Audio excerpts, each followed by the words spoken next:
我每日都見到我爸爸喺度整咖啡，並且將呢啲咖啡渣扔掉。通過閱讀書籍，我亦都發現咗一些植物殘骸有實際嘅用途。我開始同我嘅同學一齊研究，睇下可唔可以利用咖啡渣。我哋發現咗咖啡渣可以用嚟清潔，於是我哋就進行咗實驗。我哋用咖啡渣製作咗自製嘅清潔劑。喺實驗 A 入邊，我哋用咗咖啡渣、鹽、溫水、洗潔精同埋洗碗海綿。我哋喺屋企揾到有污垢嘅鍋子，我哋決定將咖啡渣同埋鹽混合，因為鹽可以作為天然磨砂劑，並且添加少量清潔劑就可以幫助清除鍋子上面嘅污漬。然後我哋將所有材料混合埋一齊，製成咗自製嘅清潔劑 A。喺鍋子上面塗咗一啲我哋自己製作嘅清潔劑 A 之後，我哋注意到無法將生鏽嘅鍋子變得光亮。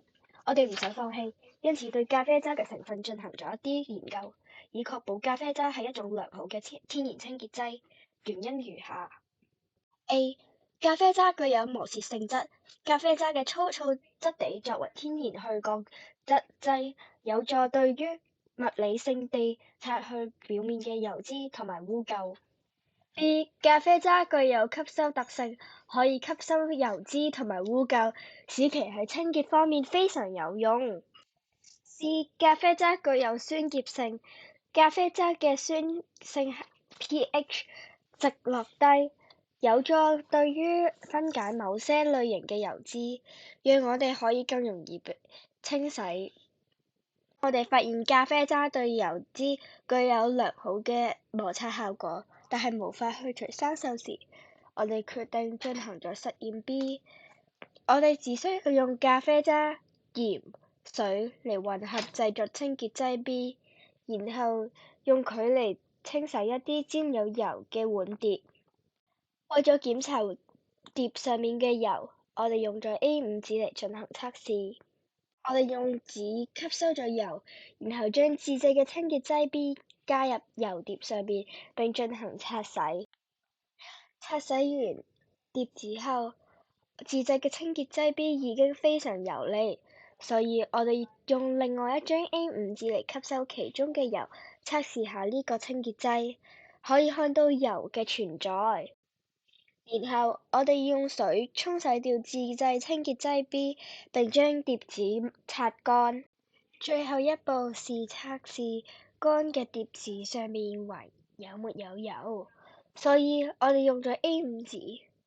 我哋發現咖啡渣確實可以去除碗碟上面嘅油脂。同家人分享咗呢啲發現同埋自製清潔劑 B， 佢哋感到興趣，並嘗試使用自製清潔劑清洗一些碗碟，對我哋嘅發現感到非常滿意。其次，我哋喺 YouTube 亦都上傳咗呢次實驗嘅視頻，以便向公眾分享我哋自製嘅清潔劑 B， 更讓多人嘗試製作自己嘅咖啡劑清潔劑。大家好，我今日分享嘅主題係咖啡渣同埋 SDGs 嘅關係。首先，咖啡渣可以促進我哋 SDG 嘅第一項無貧窮，因為製造咖啡渣可以節少不少貧窮家庭嘅生活費用，可以減少佢哋使用洗潔精嘅用量。其次，咖啡渣仲符合 SDG 嘅第12項，負責任消費同埋生產。咖啡渣係一種可以再利用嘅資源，可以將佢轉化成洗潔精。我哋可以促進資源嘅循環利用，減少對原材料嘅需求，從而實現更負責任嘅消費同埋生產模式。仲有，我哋用咖啡渣製造清潔劑，仲可以符合 SDG 嘅第09項，促進可持續發展工業化同埋創新。咖啡渣製造洗潔精嘅過程，唔單止係一種創新嘅技術，仲可以促進可持續工業化。呢種創新可以啟發更多嘅企業探索廢物再利用嘅商機，推進綠色嘅經濟發展。最後，我哋嘅初衷都符合 SDG 嘅第13項，氣候行動。